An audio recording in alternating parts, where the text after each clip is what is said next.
All right, let's jump into this episode of Beers and Breakdowns. In this episode, we're doing parts unknown. Part 2 of another very serious military movie, which is somehow seemingly the only things I end up on. Yeah, he's all poopy because he doesn't get fun ones like in the We're gonna do a fun one. I asked him if we could do a fun one. I always get stuck in these like very serious military movies, or in this case a documentary, which is obviously very serious. It's real world operations being carried out, and I have to be on this show.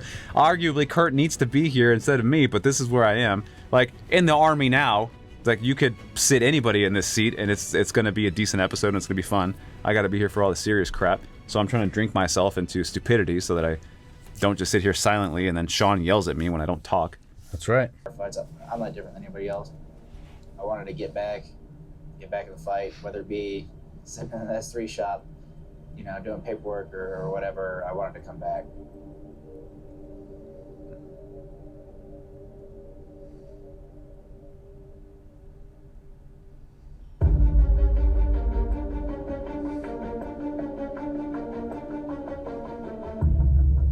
Crazy, dude. There's not too many gangster captains out there, but that's definitely one of them. So he got hurt and wanted to come back to duty? Yeah, he came back 6 months later. He had his scalp ripped off. He had a torn labrum. He was tore up. Falling 400 feet off a ridgeline, he fractured his vertebra in his lower back. Oh my God. Broke a rib and his left ankle. He tore the labrum in his left shoulder, ripped the scalp off his head, and suffered a traumatic brain injury. So So essentially, he was the real life version of Lone Survivor. And then he was like, "How long until I can get back with my team?" Yeah, and then 6 months, and he's back in Afghanistan. It's the reason we can do stuff, folks. It's the reason that I get to drive cars and play with cameras is because people like that just are fearless. Dude, that guy's gangster, Absolutely. bro. There's not many captains out there that have that kind of oomph in them. You let me know where that guy's at. We're paying for his tab. Yeah, dude. Buying his whole fucking family a tab.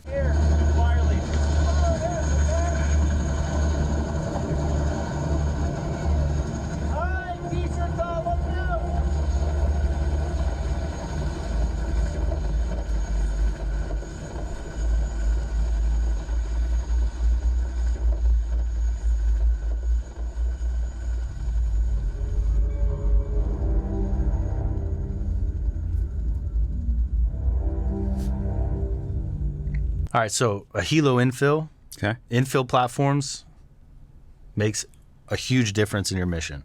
So depending on what your mission is going to determine how you're going to infill into your location, right? Whether you're going to do a helo infill, so you're going to get dropped off by the helicopter, or you could do like a MATV, a vehicle infill, and you're going to drive to your location. All have pros and cons. Helo's pretty rare, right? No, we had like 2-1.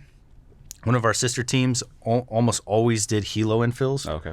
It was just the type of operations, the type of missions they were conducting. They chose to take a helo. We chose to do vehicle infills. There's pros and cons to both, right? So pro to helo infill, you don't have to deal with IEDs. You don't have to deal with VBIDs. You get there faster. Mm-hmm. The pro to drive in a vehicle, I have essentially a rolling resupply. So I have grenades, ammunition, water, food, everything I need on that truck. Litters, medical supplies. I don't have to hump everything in order to have a resupply. The downsides to taking vehicles, I got to deal with IEDs. I have to take that vehicle. I have to be responsible for that vehicle. I have to be responsible for the radios. So if a vehicle goes down, now we're tied to it and we're married to it. You always have to weigh the pros and cons to what you're doing. So the helo infill, yeah, it looks awesome. It's really cool that you get dropped off by a helicopter, but what you have on your back is what you got. And that could suck. Yeah. You get pinned down, your only way out is to have the helo come back and get you, which, as we learned in this documentary, they can't do if they're under fire. That's the one thing that we saw in Lone Survivor. Which, speaking of Lone Survivor, all of a sudden it's coming out like crazy all over the internet that, oh, it's not real, the story's not real, blah, blah, blah. And it's like, I know there's a lot of veterans that would get on here and be like, that didn't happen, or this wasn't like that. I just want to put the story to bed. Those guys are heroes. They went out, they gave their lives, and they died for this country. And then you could point out the guy that lived, You're going to fault him? He lived, and what did he do after living? He told the stories of his brothers and made them heroes. He made sure that everybody knew they were heroes. So I don't give a damn if Hollywood changed the story or made certain people look in a way that wasn't realistic. That man came back and put on blast everything, every good quality about his teammates that he lost. And he did everything positive with the story that he had and with the experience that he had. So if you're going to get on here and be like, he wasn't real and all this was changed, you're missing the point. It's for views at that point. It's for views. It's clearly a very personal thing that you're trying to benefit from, because Right. otherwise there's no point in talking about it, right? No. So why bring it back up? You have one story.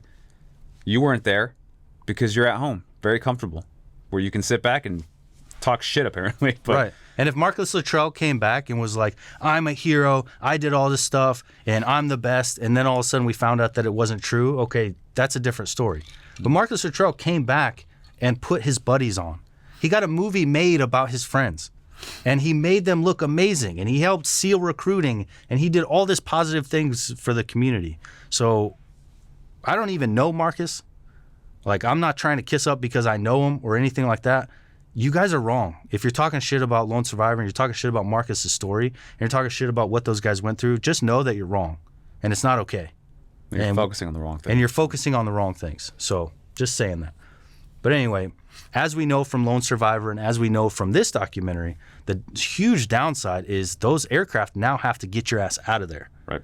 And that could be a shit show, because if they start taking contact, they can't land. It doesn't matter how ballsy those pilots are. At some point they have to call it. What's the division that will go anywhere? 160th. 160th. Yeah. Here, So Kurt talks about it a lot. Yeah, 160th SOAR are the true like there's special operations of the pilots. So if it's a hairy mission, you send them in there. They're most likely kamikaze that shit before leaving soldiers. But at the same time, even that has its limits, because you're not doing anybody any good if you crash. Right. So in 160th is they're just highly trained, the best of the best pilots.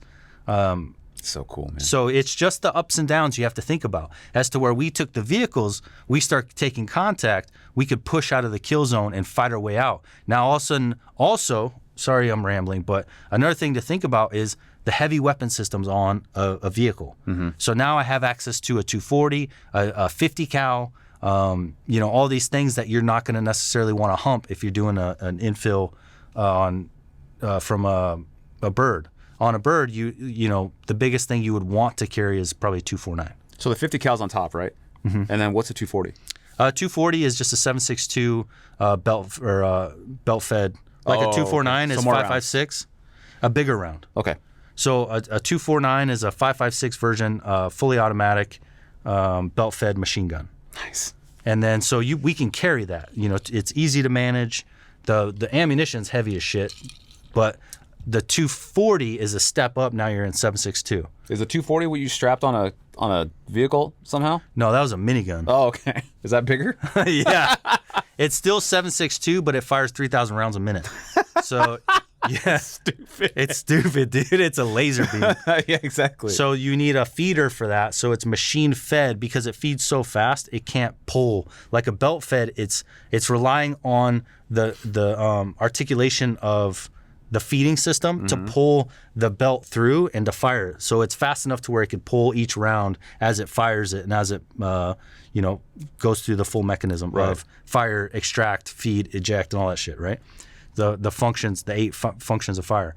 But a minigun's so fast that the ammunition has to be force fed into it, because in order to shoot it fast enough. Right. So it's the ammo can has a motor that powers the ammunition in fast enough, which is a ton of extra weight. So again, vehicles now, you have mounted 50 cals, you have a ton of extra ammunition. We have 60 millimeter mortars, and we could have all the extra ammunition we want for that. We could have 80 millimeter mortars.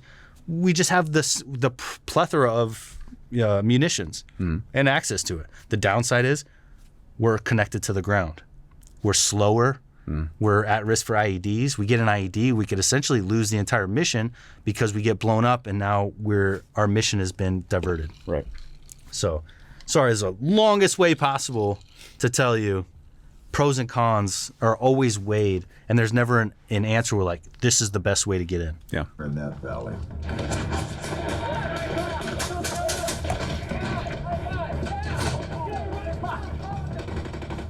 And they were going to make us pay. اللهم سدد رمينا اللهم انصر المجاهدين. So this is the Taliban footage that they found. Look how dug in they are. Look at that. There's barely trees. Right. They're just in those trees. So we found some footage, some video footage, in one of the valleys we were in. We were trying to fight, and I keep seeing this damn muzzle flash firing off, and I'm trying to shoot back, and every time I shoot back, it stops, and then all of a sudden, pop, pop from the same spot. I was like, how am I not hitting that guy? Yeah. And then we recover some cell phone footage and watch it. It was a complete rock cove he was in. So it was like rock, overhead rock, and like this little dugout area. So he was coming out, popping off, and then going back into the rock cove completely 100% protected. Wow. There was no way I was going to get him. And then so now you see this, and you see little brush all over that mountainside. You don't think that people are hiding in it. And then you see the footage, and they're just completely chilling in all that brush. How much time do they have? So let's say that somebody pops off and they go back into a cove like that. How much time do they have? Let's say he just sat there until you find him. We're not going to find him. You're not going to find him. No, You're not going he's over up there. a mountain. Okay. So, like, for example, the gunfight I'm talking about, we're in the bowl, so in the valley, and then there's mountains going all the way up. In order to get to him, we would have to do a foot patrol walking up a mountain. Right. Rocks. Puts you in even worse position. Horrible position.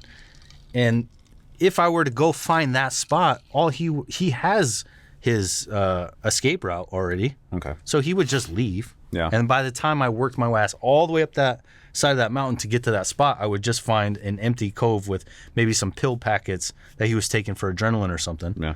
Some speed packs that they take. Every time we get in gunfights, you find a bunch of pill packets after. That's crazy. So it would do no good. Yeah. And plus, the whole time I'm climbing that mountain to get him, I'd just be getting shot at by the other positions. Right. So they know that you're not going to come at us. So they have all of the time in the world. That's crazy. That's super jacked. They're not worried about you at all. No, not nearly enough. Nope. Or a building number and a status with account over. Who's shooting? Oh! Oh, fuck. If there was ever a time to say that, that was the time. If anybody like ever wants, if you're a civilian or you're military but you've never been in a gunfight and you want to know what it feels like, this is as close as you're going to get to feeling it that I've seen.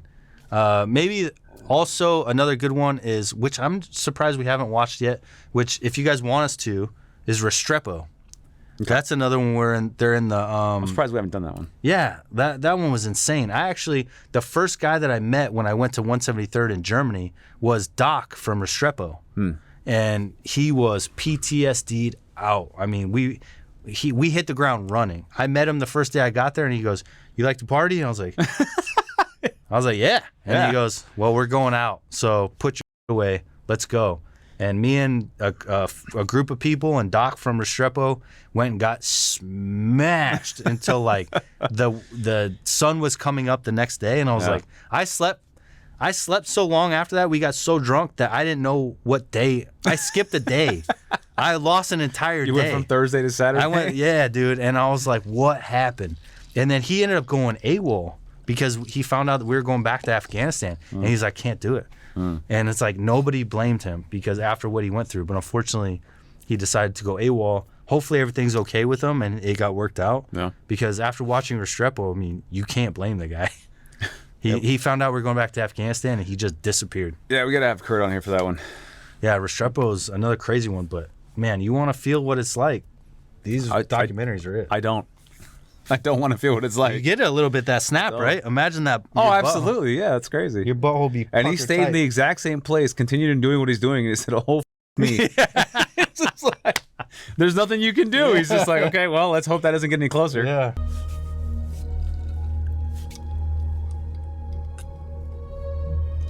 It went through everybody's mind that, this might be the day. This might be the day.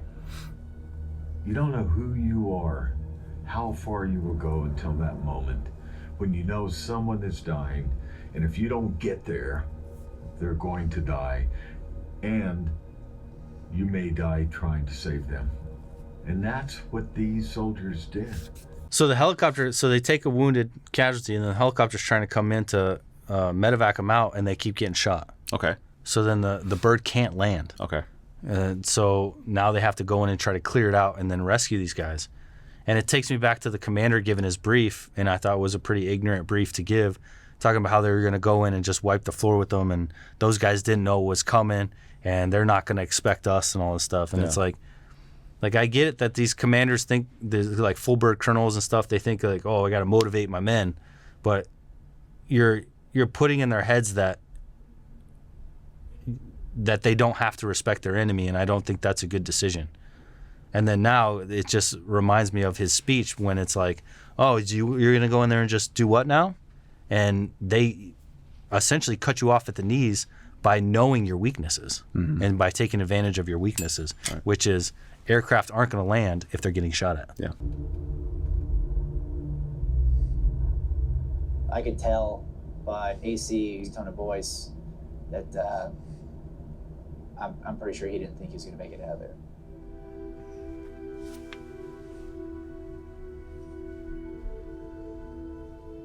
Looked at AC like, AC, this is gonna hurt. At that point, it's like, I don't care. I'll take the pain. I just want to get out of here. So think about all the mountainsides you've seen, everything they're fighting on. And now look at the flat spot that they need to land the aircraft in order to get out the wounded. Completely out in the open. Completely out in the open, and it's the only one. So you know that the Taliban knows that. Right. So now they booby trap flat areas like that. So a lot of times there'll be IEDs placed in those flat spots because they know you're going to try and land the aircraft there to get out your wounded, and then you're going to get blown up. Yeah. So a lot of times aircraft will come in and land on bombs. So you have to go in and now clear that landing zone just to get your wounded By out. not Why getting everyone's blown bleeding. up. Right. Or getting blown up. While your guy's bleeding out in order to land that safely if they're not getting shot at and then what can actually land. Right. So it's like when everything can go wrong, and it could be real bad real quick. They know what they're doing. They know how to fight in the worst fighting conditions possible, and that's land like this. Right. Mountainsides, very few flat spaces. And we're so used to like fighting them, not knowing where they are and just like shooting at random places. Imagine being them, being in a bush, seeing us. Now you get to sit there and be like, and just wait. And just wait, and then pick them off and know that you don't know where I'm at. What would you do? If I was Taliban? Yeah. I would do exactly what they do. Yeah, what would you guys do? I have all the tactical experience I have. Everything I've learned, and I'm not saying I have a lot. I by no means have a lot of tactical experience. But whatever I do have, you guys are here because you trust it somewhat because of my background as police and in special forces. I will tell you, I don't know if I would change a damn thing that the Taliban do if I was Taliban. They're that good. It's many years of war. That's a lot of years of war. They know what they're doing. I would do the same damn thing. The only thing I would try to do better is, but this is individual soldier based. This is individual soldier skills. I would hope that I would have enough ammunition and training time to practice. But they're also still in a third world country. So they need to eat and they need to provide for their families. Mm-hmm. They probably don't get a lot of access to, they're probably getting handed one mag. Yeah. Or two mags if they're going to go conduct an attack. So I think the thing they're probably lacking is training, or is consistent training to be more accurate and better, luckily for us. But if I was Taliban, I wouldn't change a damn thing. I would just try to get my hands on more rounds so I could be more accurate and do more damage. Some good morale.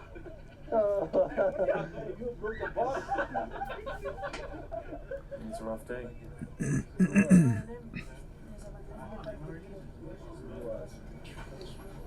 How do you think today's gonna go? Hopefully better than it was yesterday.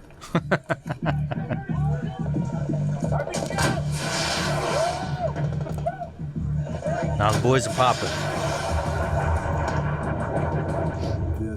This is it. This is it. Is like, this is what the Taliban understands is Americans, human beings overall, but we pride ourselves on being adaptive. Like, we're going to learn quick. So you got to get us when we first get in, because we're stumbling, we're learning the terrain. Everywhere is new, everywhere is scary, everywhere is potential bad spot. We don't know anything that's going on. We're so vulnerable. We're like babies.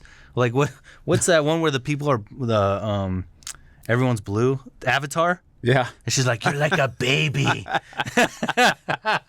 And he's the Marine. That's us the first day we get in. And that's these guys the first day. After one day, everything changes. Yeah. Now all of a sudden they know that's a hot spot. That's a hot spot. Now all of a sudden they have the comfort zone built in. The base is getting built up already. They got sandbags laid out. They're starting to know what's dangerous and what's not.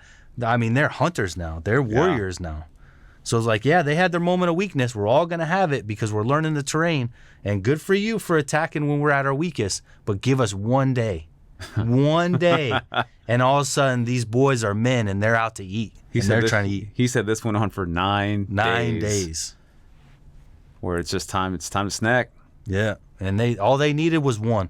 All they needed was one to get their bearings, and then everything changed. These boys are now hunters. We have our boys for a reason. Yep. We train them a certain way, and it's incredible that they go through that, but that's who we have out there. Yeah. Defending us. So it's awesome. That's really cool. Just got to give them a day. Yeah. They just need a day, Let them dude. get past that zone. Yep, just need a day. And after that, it's all Toby Keith from there. We'll put our boot in your ass. It's the American way. All right. The last scene, and probably one of the most satisfying ones to watch. I know this is editing magic. Don't get me wrong. I know that, like, they shot it like they're in the gunfight. They shoot the thing off and then show the Taliban footage perfectly. Maybe it happened like that. Maybe it didn't. But obviously, I would have done the same thing in editing magic. Okay, let me get this dog out of here real quick. Olive, come. Let's go. Hey, hon. Can you call the dog? She's like crying in the room, but I won't pet her. Good girl. Poor dog. She's like, you've been nice to me every other day. Now you're just mean. I'm not saying that they manipulated it anyway. I'm just saying that the way they edit it, it's like they try to time it exactly. Sure. When really they just found the footage and it happened, but it's still badass footage. Acquired 100 series lots. I believe we're in additional help to get these guys out of the squad back anywhere near my location. Over. 4 Roger. That's amazing, this whole combination of footage.